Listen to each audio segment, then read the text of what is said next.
Ka-farmers, ngayong umaga tuturuan ko po kayo kung paano mag-pruning ng cucumber or pipino. Yung pamamaraan ko ng pagpo-pruning ng ating pipino para mas lumaki yung bunga ay dito sa part na to, itong mga excess na mga dahon dito, tinatanggal ko na to. Tapos ito may sanga yan dyan, yan yung sanga niya. Tapos mayroong bulaklak dyan sa part ng bulaklak na yan,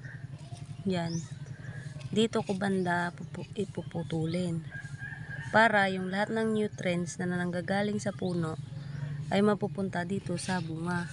Yan po ang kanyang bunga.